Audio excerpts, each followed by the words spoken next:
Assalamualaikum warahmatullahi wabarakatuh. Saudara-saudara seiman seagama, di dalam surat Al-Baqarah ayat 184 merupakan ayat lanjutan daripada surat Al-Baqarah 183 tentang perintah berpuasa di bulan suci Ramadan. Di dalam ayat 184 surat Al-Baqarah, Allah Subhanahu wa taala berfirman, A'udzu billahi minas syaitonir rajim. Bismillahirrahmanirrahim. Ayyaman ma'dudat. Faman kana minkum maridun aw ala safarin fa'iddatun min ayamin ukhar. Wa 'alal ladzina yutiquna fityatun ta'amun miskin. Faman tatawwa'a khairan fahuwa khairul lah. Wa an tasumu khairul lakum in kuntum ta'lamun. Di dalam surat Al-Baqarah 184 di mana dijelaskan ayyaman ma'dudat, yaitu dalam beberapa hari yang tertentu. Maksudnya, bulan suci Ramadan atau puasa di bulan suci Ramadan adalah di hari-hari yang telah ditentukan. Jika puasanya itu 29 hari, ya 29 hari. Jika puasanya 30 hari, ya 30 hari.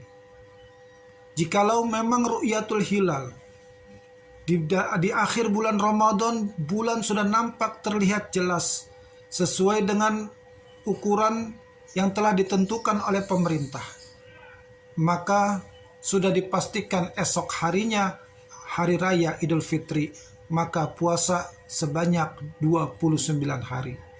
Namun jika di akhir Ramadan, ketika ru'yatul hilal, bulan tidak nampak karena tertutup dengan awan mendung, kemudian ditentukan bahwa Ramadan digenapkan menjadi 30 hari, itulah yang disebut dengan istiqmal, maka berpuasa Ramadan 30 hari.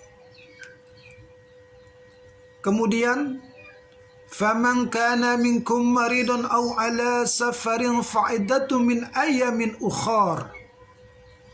Maka barang siapa di antara kamu ada yang sakit atau dalam perjalanan, lalu ia berbuka, maka wajiblah baginya berpuasa sebanyak hari yang ditinggalkannya itu pada hari-hari yang lain. Jadi ketika masuk bulan suci Ramadan, ketika sedang berpuasa, kemudian ada yang sakit, maka boleh untuk berbuka puasa atau tidak berpuasa. Mau 2 hari, mau 3 hari, ya, itu boleh untuk tidak berpuasa. Tetapi wajib baginya mengganti atau mengkodok puasa yang dia tinggalkannya itu sebanyak hari yang dia tinggalkan di hari-hari yang lain. Kapan? Nanti setelah hari raya Idul Fitri. Setelah lebaran kita ganti tuh puasa kita yang telah kita tinggalkan. Kalau ada yang sakit atau ada yang dalam perjalanan. Contohnya, biasanya nih kalau mau menjelang Idul Fitri, itu banyak orang yang melakukan perjalanan pulang kampung, baik itu pakai mobil pribadi, kereta, pesawat, bus, dan biasanya itu yang paling banyak itu pakai mobil pribadi ataupun pakai bus. Nah, kalau yang pulang kampungnya menggunakan mobil pribadi atau menggunakan bus, kemudian macet parah di siang hari, ya, kemudian dia mau berbuka puasa, silakan dia batalkan puasanya, boleh. 1 hari dia tidak berpuasa, tapi nanti ketika selesai lebaran, ya, setelah Idul Fitri, maka dia harus mengganti puasa yang dia tinggalkan itu. 1 hari ya 1 hari, 2 hari ya 2 hari. Begitu juga dengan perempuan-perempuan yang sedang haid, ya, sedang menstruasi.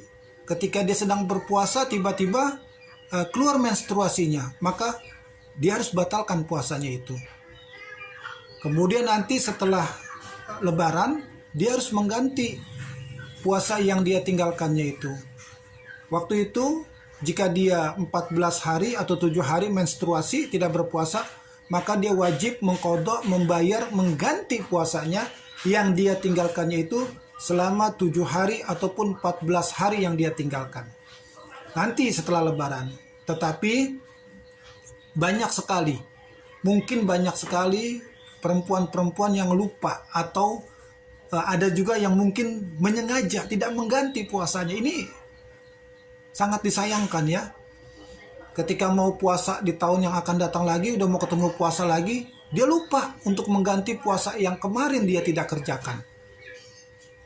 Udah mau puasa lagi, dia lupa ataupun dia sengaja tidak mau mengganti puasa yang dia tinggalkan. Ini hati-hati. Ini banyak sekali kejadian-kejadian ya, terutama para wanita. Ketika puasa, kemudian dia datang haid, ya, datang menstruasi, kemudian dia tidak berpuasa. Tetapi puasanya itu tidak diqadha, tidak diganti, tidak membayarnya sampai mau masuk bulan suci Ramadan lagi. Dia tidak kerjakan itu, dia tidak ganti puasa yang kemarin dia tinggalkan karena dia menstruasi. Ini hati-hati. Ini banyak terjadi. Maka dia wajib, siapapun ketika di bulan suci Ramadan dia tidak berpuasa, dia wajib mengqadha, mengganti puasa yang dia tinggalkannya itu sebanyak hari yang dia tinggalkan di hari-hari yang lain setelah Lebaran atau Idul Fitri. Wa 'alal ladzina yutiquna fityatun ta'amu miskin. Kata Allah, dan wajib bagi orang-orang yang berat menjalankannya. Jika mereka tidak berpuasa, maka harus membayar fidyah, yaitu memberi makan seorang yang miskin. Bagi orang-orang yang berat untuk melaksanakan, menjalankan ibadah puasa Ramadan, dia tidak sanggup mengerjakan puasa di bulan Ramadan. Contohnya, orang yang sudah sangat tua renta, kemudian orang yang sakit, yang sudah parah, dan dia menganggap bahwa sakitnya tidak akan sembuh, boleh tidak berpuasa. Tetapi dia wajib membayar fidyah, yaitu memberi satu hari makan orang miskin. Satu orang miskin harus dia kasih makan. Satu harinya 2 kali ya 2 kali, 3 kali ya 3 kali. Ini ketentuan yang sudah Allah tentukan bagi orang-orang yang berat melaksanakan ibadah puasa. Dia harus membayar fidyah. Siapa mereka? Orang-orang yang sudah tua renta, ataupun orang yang sakit, yang beranggapan bahwa sakitnya itu sudah parah, tidak akan sembuh.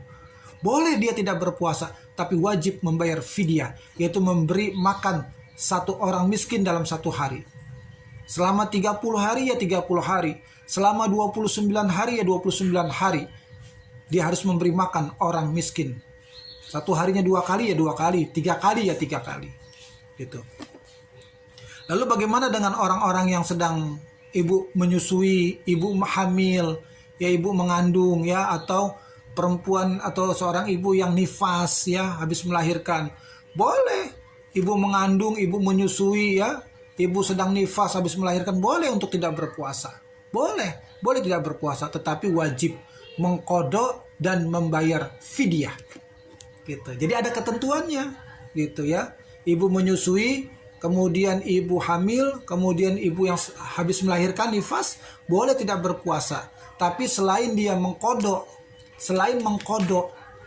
puasa yang dia tinggalkannya itu sebanyak hari yang dia tinggalkan itu, maka dia harus membayar fidyah juga. Jadi puasa itu ada ketentuannya. Lalu kata Allah, "Faman tatawwa'a khairan fahuwa khairul lah." Barang siapa yang dengan kerelaan hati mengerjakan kebajikan, maka itulah yang lebih baik baginya. Maksudnya apa? Yaitu mengerjakan ibadah puasa. Siapa yang rela, ikhlas, imanan wahtisaban, berpuasa di bulan suci Ramadan mengharap ridhonya Allah, niat karena Allah Subhanahu wa taala, kata Allah, itu lebih baik ya. Itu lebih baik bagi dirinya. Apalagi ditambah dengan ibadah-ibadah sunnah lainnya seperti baca Quran, sodako, berbuat baik, amal ma'ruf nahir munkar, ya, berbuat kebaikan, mencegah daripada perbuatan kemungkaran, ya, itu dilipat gandakan pahalanya oleh Allah Subhanahu wa taala. Jadi barang siapa yang dengan kerelaan hati, imanan wahtisaban, mengharap berkahnya Allah, niat ikhlas karena Allah berpuasa, maka puasa itu lebih baik baginya jika dia mengetahui. Kata Allah dilanjutkan dalam ayat ini, ya, Al-Baqarah 184, kata Allah, wa antasumu khairul lakum in kuntum ta'lamun, dan berpuasa lebih baik bagimu jika kamu mengetahui. Jadi puasa lebih baik jika kamu mengetahui. Mengetahui apa? Mengetahui tentang rahasia-rahasia kebesaran di bulan suci Ramadan. Selamat menjalankan ibadah puasa. Semoga puasa kita, amal ibadah kita di bulan suci Ramadan ini diterima oleh Allah Subhanahu wa taala dan dibalas dengan pahala yang berlipat ganda. Amin amin ya rabbal alamin. Assalamualaikum warahmatullahi wabarakatuh.